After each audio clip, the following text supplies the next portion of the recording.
Kerinduan Segala Zaman oleh Ellen G. White. Bab 14. Kami telah menemukan Mesias. Yohanes Pembaptis kini mengajar dan membaptiskan di Betania, di seberang Yordan. Tidak jauh dari tempat ini, di mana Tuhan dahulu telah menahan aliran sungai itu hingga Bani Israel menyeberang. Tidak berapa jauh dari sini, benteng kota Yeriko telah dirubuhkan oleh bala tentara surga. Kenangan tentang segala peristiwa ini teringat kembali pada saat ini, serta menimbulkan perhatian yang besar terhadap pekabaran Yohanes Pembaptis. Apakah ia yang telah berbuat begitu ajaib pada zaman lampau itu akan menunjukkan kuasanya pula untuk melepaskan bangsa Israel?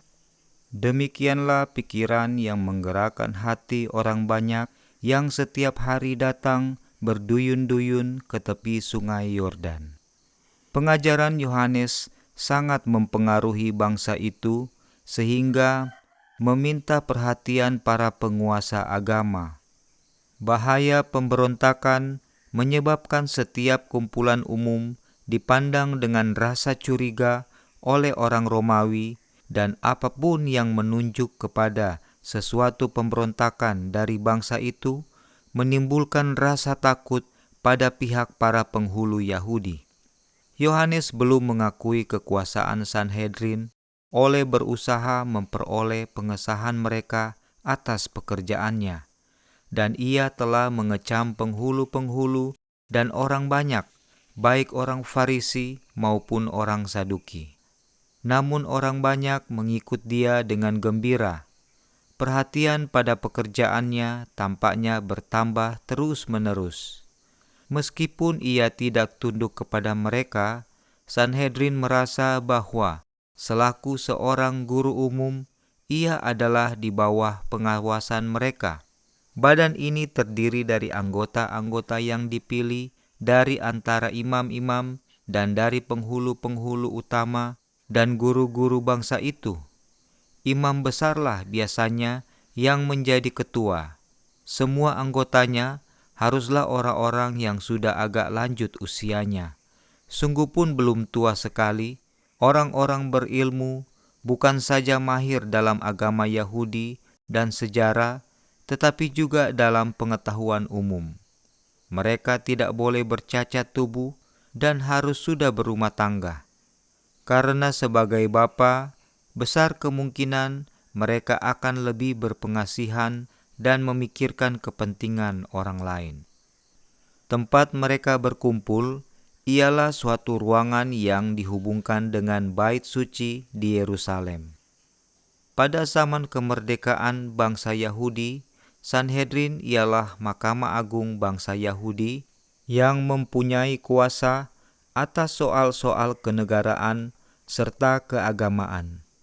Sungguh pun sekarang sudah direndahkan pangkatnya oleh pemerintah Romawi, namun badan itu masih menjalankan suatu pengaruh yang kuat dalam soal-soal sipil dan keagamaan. Sanhedrin tidak mau menangguhkan pemeriksaan terhadap pekerjaan Yohanes.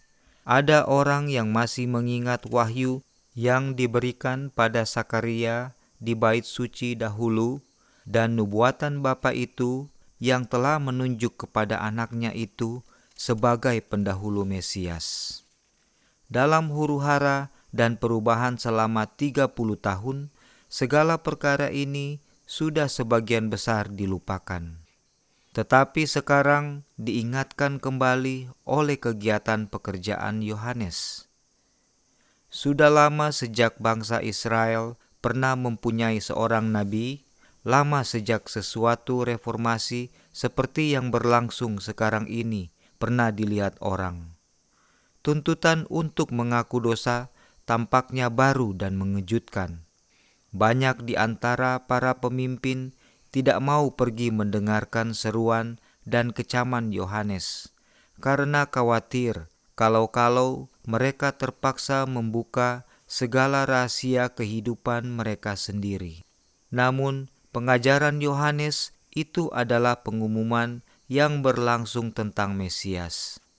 Sudah umum diketahui orang bahwa 70 minggu dari nubuatan Daniel yang meliputi kedatangan Mesias itu sudah hampir berakhir, dan semua orang ingin beroleh bagian dalam masa baru kemuliaan nasional yang diharapkan pada waktu itu. Demikian besarnya semangat khalayak ramai sehingga Sanhedrin dipaksa untuk segera membenarkan atau menolak pekerjaan Yohanes. Kekuasaan mereka atas orang banyak sudah mulai berkurang. Sudah semakin merupakan suatu persoalan yang pelik bagaimana caranya mempertahankan kedudukan mereka. Dalam harapan untuk mendapat sesuatu kesimpulan, mereka mengutus suatu perwakilan yang terdiri dari imam-imam dan orang-orang Lewi ke Sungai Yordan untuk berunding dengan guru-guru itu. Banyak orang datang berhimpun, mendengarkan perkataannya ketika para utusan itu tiba.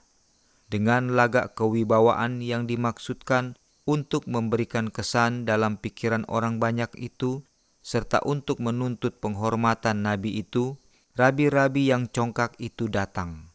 Dengan suatu gerakan penghormatan, hampir oleh rasa takut, orang banyak itu memberikan jalan kepada mereka. Orang-orang besar itu dengan jubahnya yang mahal-mahal, dengan kecongkakan pangkat dan kuasa, berdiri di hadapan Nabi padang belantara itu. "Siapakah engkau?" tanya mereka. Mengetahui apa yang ada di dalam pikiran mereka itu, Yohanes menjawab, "Aku bukan Mesias." "Kalau begitu, siapakah engkau?" "Elia?" "Bukan." "Engkaukah nabi yang akan datang?" "Bukan." "Siapakah engkau?" Sebab kami harus memberi jawab pada mereka yang mengutus kami. "Apakah katamu tentang dirimu sendiri?" "Akulah suara orang yang berseru-seru di padang gurun.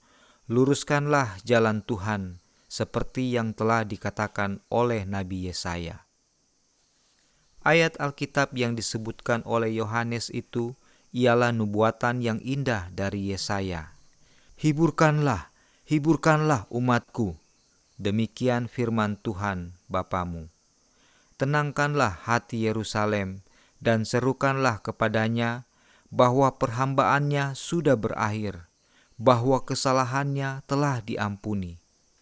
Ada suara yang berseru-seru, "Persiapkanlah di padang gurun jalan untuk Tuhan.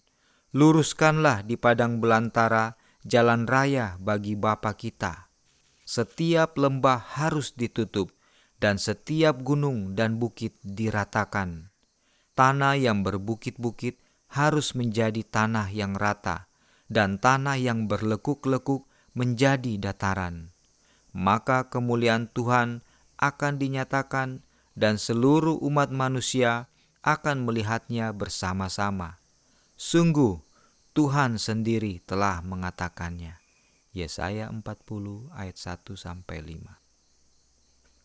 Dahulu kala, bila seorang raja mengadakan perjalanan melalui bagian-bagian kerajaannya yang dikunjungi, serombongan orang disuruh pergi mendahului kereta kerajaan untuk meratakan segala tempat yang curam serta mengisi lubang, supaya raja itu dapat mengadakan perjalanan dengan selamat dengan tiada halangan. Kebiasaan ini digunakan oleh nabi itu untuk melukiskan pekerjaan Injil. Setiap lembah harus ditutup dan setiap gunung dan bukit diratakan. Bila mana roh Tuhan dengan kuasanya yang membangunkan itu menjamah jiwa, direndakkannyalah kecongkakan manusia. Kesenangan duniawi dan kedudukan serta kuasa kelihatan menjadi tidak berharga. Kami mematahkan setiap siasat orang dan merubuhkan setiap kubu yang dibangun oleh keangkuhan manusia untuk menentang pengenalan akan Tuhan. Dicampakkan setiap pikiran ditaklukkan dalam tawanan kepada Kristus. 2 Korintus 10 ayat 5. Kemudian kerendahan hati dan kasih yang mengorbankan diri pun yang kurang dihargai di antara manusia ditinggikan sebagai satu-satunya yang berharga. Inilah pekerjaan Injil, dan pekabaran Yohanes itu hanya merupakan sebagian daripadanya. Rabi-rabi itu melanjutkan penyelidikan mereka. Mengapakah engkau membaptis jikalau engkau bukan Mesias, bukan Elia, dan bukan Nabi yang akan datang? Kata-kata Nabi itu mengartikan Musa. Orang Yahudi telah sejak lama condong kepada keyakinan bahwa Musa akan dibangkitkan dari antara orang mati dan diangkat ke surga. Mereka tidak mengetahui bahwa ia telah dibangkitkan. Ketika Yohanes Pembaptis itu memulai pekerjaannya, banyak orang menyangka bahwa besar kemungkinan dialah Nabi Musa yang dibangkitkan dari antara orang mati itu, sebab nampaknya ia mempunyai pengetahuan yang saksama tentang segala nubuatan dan sejarah bangsa Israel. Ada pula kepercayaan bahwa sebelum kedatangan Mesias, Elia akan datang secara pribadi. Harapan ini dijawab Yohanes dalam sangkalannya. Akan tetapi, ucapannya itu mengandung suatu arti yang lebih dalam lagi. Kemudian Yesus berkata mengenai Yohanes, "Jika kamu mau menerimanya, ialah Elia yang akan datang itu." Matius 11 ayat 14. Yohanes datang dalam roh dan kuasa Elia untuk melakukan suatu pekerjaan seperti yang dilakukan oleh Elia. Sekiranya orang Yahudi telah menerima dia, maka sebenarnya pekerjaan itu sudah akan terlaksana bagi mereka. Akan tetapi, mereka tidak menyambut baik pekabarannya itu. Bagi mereka, ia bukan Elia. Ia tidak dapat menunaikan bagi mereka tugas yang hendak dilaksanakannya. Banyak di antara orang-orang yang berhimpun di Yordan itu telah hadir pada waktu Yesus dibaptiskan, tetapi tanda yang diberikan pada waktu itu nyata hanya bagi beberapa orang dari antara mereka. Pada bulan-bulan sebelumnya, dalam pekerjaan Yohanes Pembaptis, banyak orang tidak mau mempedulikan seruan untuk bertobat. Demikianlah mereka telah mengeraskan hati serta menggelapkan pengertian mereka. Ketika surga memberikan kesaksian tentang Yesus pada waktu ia dibaptiskan, mereka pun tidak menyadarinya. Mata yang belum pernah dialihkan dalam percaya kepada Dia yang tidak tampak itu, tidak melihat pernyataan kemuliaan Tuhan. Telinga yang tidak pernah mendengar suaranya, tidak mendengar perkataan kesaksian. Demikian juga halnya sekarang. Acap kali hadirat Kristus dan malaikat-malaikat yang melayani nyata dalam perhimpunan orang banyak. Namun, banyak orang tidak mengetahui hal itu. Mereka tidak melihat sesuatu yang luar biasa. Tetapi bagi beberapa orang, hadirat Juru Selamat itu dinyatakan. Damai dan kegirangan menghidupkan hati mereka.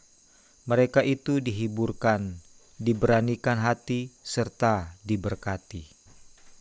Para utusan dari Yerusalem telah bertanya kepada Yohanes, "Mengapa engkau membaptiskan orang?"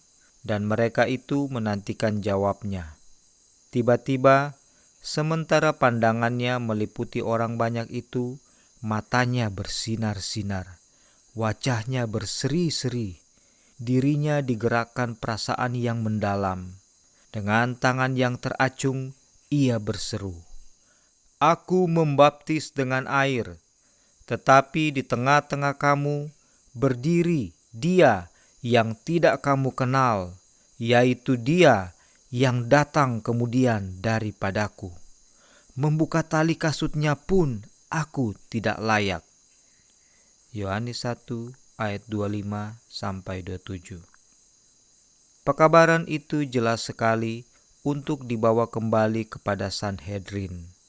Perkataan Yohanes itu tidak dapat dikenakan kepada seorang yang lain selain Dia yang sudah sejak lama dijanjikan itu.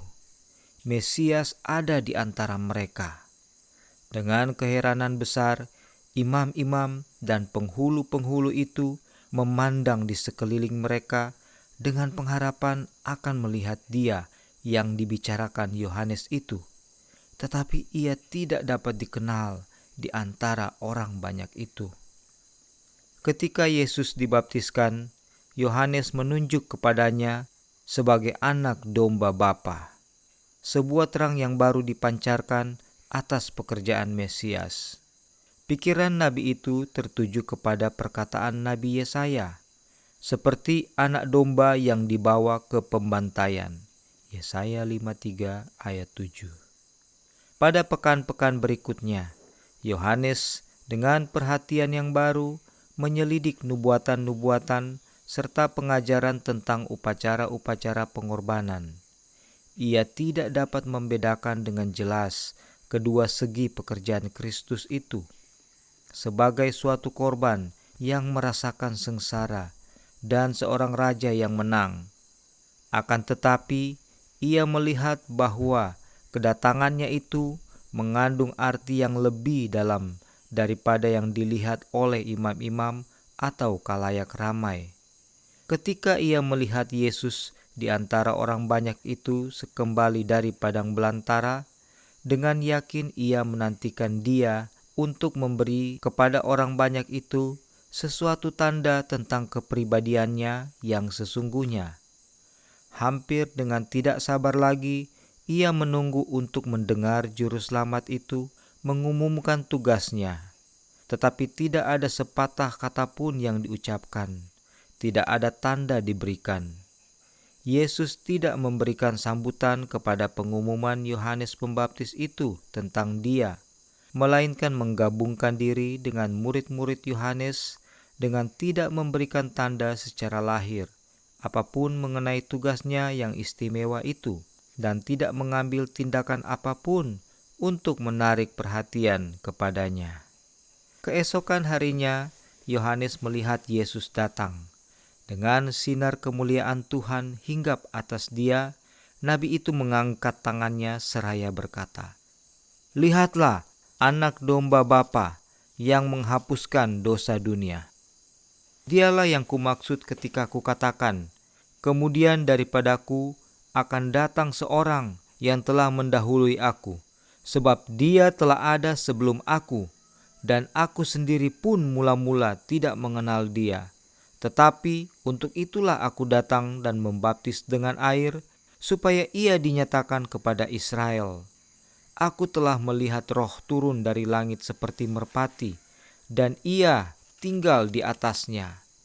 Dan aku pun tidak mengenalnya, tetapi Dia yang mengutus aku untuk membaptis dengan air telah berfirman kepadaku, jikalau engkau melihat Roh itu turun ke atas seseorang dan tinggal di atasnya, dialah itu yang akan membaptis dengan Roh Kudus. Dan aku telah melihatnya dan memberi kesaksian. Ia inilah anak Tuhan." Yohanes 1 ayat 29-34. Inikah Kristus? Dengan perasaan kagum dan heran, orang banyak itu memandang kepada Dia yang baru dikatakan sebagai anak Tuhan itu. Mereka sangat terharu mendengar perkataan Yohanes. Ia telah berbicara kepada mereka demi nama Tuhan. Mereka telah mendengar kepadanya hari demi hari, sementara ia mengecam segala dosa mereka, dan setiap hari keyakinan bahwa ia adalah utusan surga sudah bertambah kuat. Tetapi siapakah dia yang lebih besar daripada Yohanes Pembaptis ini? Dalam pakaian dan pembawaannya tidak ada yang menandakan adanya derajat yang tinggi. Nampaknya ia hanyalah seorang sederhana, berpakaian seperti mereka dengan pakaian hina yang dipakai oleh orang miskin.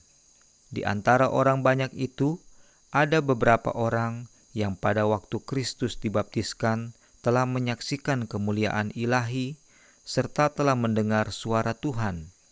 Akan tetapi, sejak waktu itu, rupa juru selamat sudah banyak berubah. Pada waktu ia dibaptiskan, mereka telah melihat wajahnya dipermuliakan dalam cahaya surga. Kini, dalam keadaan pucat, lesu, dan sangat kurus, ia telah dikenal hanya oleh Nabi Yohanes. Tetapi sementara orang banyak itu memandang kepadanya, mereka melihat wajah di mana belas kasihan ilahi bercampur dengan kuasa yang sadar. Setiap pandangan mata, setiap raut wajahnya ditandai dengan kerendahan hati dan menyatakan kasih yang tak terperikan. Ia nampaknya dikelilingi dengan suatu suasana pengaruh rohani, karena tingkah lakunya adalah lemah lembut dan rendah hati. Ia memberikan kesan kepada manusia akan perasaan kuasa yang tersembunyi, namun tidak sepenuhnya dapat disembunyikan. Inikah dia yang telah sekian lamanya dinantikan oleh bangsa Israel? Yesus datang dalam kemiskinan dan kerendahan, supaya ia menjadi teladan dan penebus kita. Sekiranya ia datang dengan kebesaran seorang raja, bagaimana ia dapat mengajarkan kerendahan hati? Bagaimana ia dapat mengajarkan kebenaran seperti yang terdapat dalam khotbah di atas bukit itu? Di manakah harapan orang-orang yang hina dina sekiranya Yesus datang untuk tinggal sebagai seorang raja di antara manusia? Tetapi bagi banyak orang itu, mustahilah tampaknya dia yang ditunjuk oleh Yohanes itu dihubungkan dengan segala harapan mereka yang tinggi. Dengan demikian, banyaklah yang kecewa serta sangat kebingungan. Perkataan yang sangat dirindukan oleh imam-imam dan rabi-rabi bahwa Yesus kini akan memulihkan kerajaan itu kepada bangsa Israel belum juga diucapkan. Raja yang demikianlah yang sudah lama mereka tunggu dan harapkan. Mereka bersedia menerima raja yang demikian, tetapi mereka tidak mau menerima seorang yang berusaha hendak mendirikan kerajaan kebenaran dan damai dalam hati mereka. Keesokan harinya, ketika dua orang murid berdiri dekat, Yohanes melihat Yesus pula di antara orang banyak. Sekali lagi, wajah Nabi itu diterangi dengan kemuliaan dari yang tak kelihatan ketika ia berseru, "Lihatlah anak domba Bapa." Ucapan itu menggetarkan hati murid-murid itu. Mereka tidak mengerti kata-kata itu dengan sepenuhnya. Apakah arti nama yang telah diberikan Yohanes kepadanya itu, anak domba Bapa? Yohanes sendiri tidak menjelaskannya. Setelah meninggalkan Yohanes, pergilah mereka mencari Yesus. Seorang dari ke-12 murid itu ialah Andreas, saudara Simon, yang seorang lagi ialah Yohanes, si penginjil. Inilah murid-murid Kristus yang mula-mula. Karena tergerak oleh dorongan hati yang tak tertahan, mereka mengikut Yesus. Ingin sekali berbicara dengan Dia, namun merasa kagum dan diam, memikirkan lebih dalam arti luar biasa dari pikiran. Inikah Mesias itu? Yesus tahu bahwa murid-murid itu sedang membuntuti Dia. Merekalah buah-buah yang pertama dari pekerjaannya, dan timbullah kegirangan dalam hati guru ilahi itu ketika jiwa-jiwa ini menyambut rahmat-Nya. Namun sambil berpaling kepada mereka, ia hanya bertanya, "Apakah yang kamu cari?" Ia memberikan kebebasan kepada mereka untuk berpaling kembali atau mengatakan keinginan hati mereka. Hanya tentang satu maksud saja mereka sadari. Satu hadirat memenuhi pikiran mereka. Mereka berseru, "Rabi, di manakah engkau tinggal?" Dalam percakapan singkat di pinggir jalan, mereka tidak dapat menerima apa yang mereka rindukan itu. mereka ingin terasing dengan Yesus, duduk di kakinya dan mendengarkan perkataannya. Ia berkata kepada mereka, "Marilah dan kamu akan melihatnya." Mereka pun datang dan melihat di mana ia tinggal, dan hari itu mereka tinggal bersama-sama dengan dia.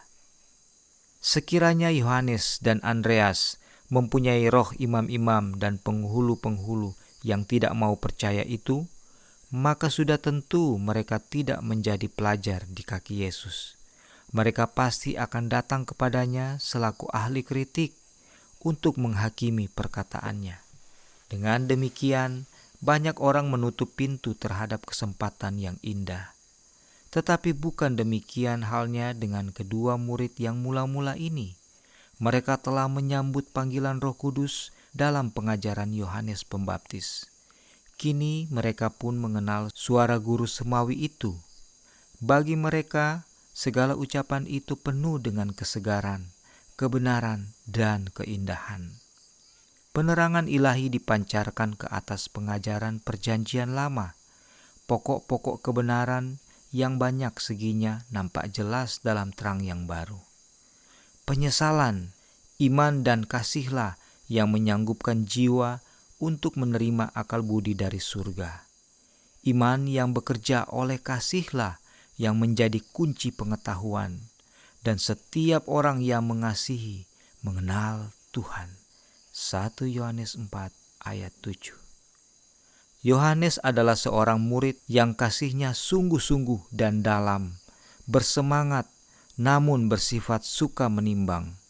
Ia sudah mulai melihat kemuliaan Kristus, bukannya kebesaran dan kuasa duniawi untuk mana ia selama ini telah diajar supaya mengharapkannya, melainkan kemuliaan yang diberikan kepadanya sebagai anak tunggal Bapa, penuh kasih karunia dan kebenaran. Yohanes 1 ayat 14. Ia asik merenungkan pokok pikiran yang ajaib itu. Andreas berusaha membagikan kegirangan yang memenuhi hatinya itu. Setelah pergi mencari Simon saudaranya, ia berseru, "Kami telah menemukan Mesias." Simon tidak menunggu panggilan kedua. Ia juga sudah mendengar pengajaran Yohanes Pembaptis, lalu dengan segera pergi kepada Juru Selamat. Mata Kristus memandangi dia, membaca tabiatnya dan riwayat hidupnya, sifatnya yang lekas naik darah, hatinya yang berbelas kasihan dan menaruh simpati, cita-cita dan keyakinannya pada dirinya sendiri, hikayat kejatuhannya, pertobatannya, segala pekerjaan dan kematian syahidnya, semuanya dibaca oleh Juru Selamat. Lalu katanya, "Engkau Simon, anak Yohanes, engkau akan dinamakan Kefas," artinya Petrus.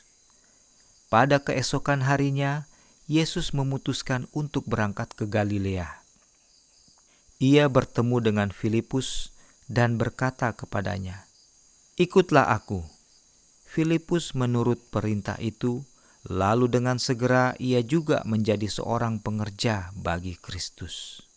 Filipus memanggil Natanael, yang belakangan ini sudah berada di antara orang banyak ketika Yohanes Pembaptis menunjuk kepada Yesus sebagai anak domba Bapa. Ketika Natanael memandang Yesus, ia kecewa. Dapatkah orang ini yang mempunyai ciri-ciri kerja keras dan kemiskinan disebut sebagai Mesias? Namun Natanael tidak dapat mengambil keputusan untuk menolak Yesus, sebab pekabaran Yohanes telah membawa keyakinan ke dalam hatinya. Pada waktu Filipus memanggil dia, Natanael telah pergi mengasingkan diri ke suatu tempat yang sunyi di bawah pohon-pohon yang rindang daunnya untuk merenungkan pengumuman Yohanes itu serta nubuatan-nubuatan tentang Mesias. Ia berdoa supaya kalau ada orang yang diumumkan Yohanes, ialah pelepas itu, kiranya dimaklumkan kepadanya. Maka datanglah Roh Kudus kepadanya dengan jaminan bahwa Tuhan telah mengunjungi umatnya serta membangkitkan sebuah tanduk keselamatan bagi mereka. Filipus tahu bahwa sahabatnya itu sedang menyelidiki nubuatan, dan sementara Natanael berdoa di bawah sebatang pohon ara, Filipus menemukan tempat perasingannya itu. Mereka telah kerap kali berdoa bersama-sama di tempat yang sunyi, di bawah pohon-pohon yang rindang daunnya itu. Kabar, kami telah menemukan Dia yang disebut oleh Musa dalam kitab Taurat dan oleh para nabi, nampaknya bagi Natanael merupakan jawab yang langsung bagi doanya itu. Tetapi Filipus masih mempunyai iman yang ragu-ragu. Ditambahkan pula dengan ragu-ragu, yaitu Yesus anak Yusuf dari Nazaret, kembali prasangka timbul dalam hati Natanael. Ia berseru, "Mungkinkah sesuatu yang baik datang dari Nazaret?" Filipus tidak mengadakan perdebatan. Ia berkata, "Mari dan lihatlah." Yesus melihat Natanael datang kepadanya, lalu berkata tentang dia, "Lihat, inilah seorang Israel sejati. Tidak ada kepalsuan di dalamnya." Dengan terkejut, Natanael bertanya, "Bagaimana engkau mengenal aku?" Jawab Yesus kepadanya, "Sebelum Filipus memanggil engkau, aku telah melihat engkau di bawah pohon ara." Itu sudah cukup. Roh Ilahi yang telah bersaksi kepada Natanael ketika ia berdoa sendirian di bawah pohon ara itu, kini berbicara kepadanya dalam ucapan-ucapan Yesus. Sungguh pun dalam kebimbangan dan agak menyerah kepada prasangka, Natanael datang kepada Kristus dengan suatu keinginan yang ikhlas akan kebenaran. Dan kini keinginannya itu dipenuhi. Imannya melebihi iman orang yang telah membawa dia kepada Yesus. Ia menyahut, "Rabi, engkau anak Tuhan. Engkau raja orang Israel." Sekiranya Natanael telah percaya kepada kebimbangan rabi-rabi, pasti ia tidak akan pernah mendapat Yesus. Oleh melihat dan menilai bagi diri sendirilah, maka ia menjadi seorang murid. Demikian juga halnya dengan banyak orang pada zaman ini yang dihambat oleh prasangka dari kebaikan. Betapa berbeda akibatnya. Sekiranya mereka itu mau, mari dan lihatlah. Sementara mereka percaya kepada bimbingan keahlian manusia, maka tidak seorang pun yang akan datang kepada pengetahuan akan kebenaran yang menyelamatkan, seperti halnya Natanael. Kita perlu mempelajari firman Tuhan bagi diri kita sendiri dan berdoa memohonkan penerangan Roh Kudus. Ia yang melihat Natanael di bawah pokok ara itu akan melihat kita juga di tempat berdoa yang tersembunyi. Malaikat-malaikat dari dunia terang dekat kepada orang-orang yang dalam kerendahan hati mencari bimbingan ilahi. Dengan panggilan terhadap Yohanes, Andreas, Simon, Filipus, dan Natanael, mulailah dasar pembangunan gereja Kristen. Yohanes menuntun 2 di antara murid-muridnya kepada Kristus. Kemudian seorang di antara kedua orang itu, yakni Andreas, menemui saudaranya lalu memanggil dia kepada Juru Selamat. Filipus kemudian dipanggil dan ia pergi mencari Natanael. Contoh-contoh ini haruslah mengajarkan kepada kita pentingnya usaha pribadi, menyampaikan seruan yang langsung kepada kaum kerabat, sahabat-sahabat, serta tetangga-tetangga kita. Ada orang yang selama hidupnya telah mengaku mengenal Kristus, namun tidak pernah mengadakan usaha pribadi untuk membawa satu jiwa pun kepada Juru Selamat. Mereka menyerahkan saja pekerjaan itu seluruhnya kepada pendeta. Mungkin pendeta itu mempunyai kecakapan untuk jabatannya itu, tetapi ia tidak dapat melakukan apa yang telah ditinggalkan Bapa untuk dilakukan oleh anggota-anggota jemaat. Banyak orang yang memerlukan pelayanan orang Kristen yang berbelas kasihan, Banyak orang yang telah terjerumus ke dalam jurang kemusnahan, sedang sebenarnya dapat diselamatkan sekiranya tetangga-tetangga mereka, pria dan wanita biasa, telah mengadakan usaha pribadi bagi mereka. Banyak yang menanti untuk dihubungi secara pribadi. Justru di dalam keluarga, lingkungan tetangga, kota tempat kita tinggal, ada pekerjaan bagi kita untuk dilakukan sebagai pengabar Injil bagi Kristus. Jika kita orang Kristen, pekerjaan ini akan merupakan kegemaran kita. Segera setelah seorang bertobat, lahirlah di dalam dia suatu kerinduan hendak menyiarkan kepada orang lain pula betapa indahnya sahabat yang telah didapatnya di dalam Yesus.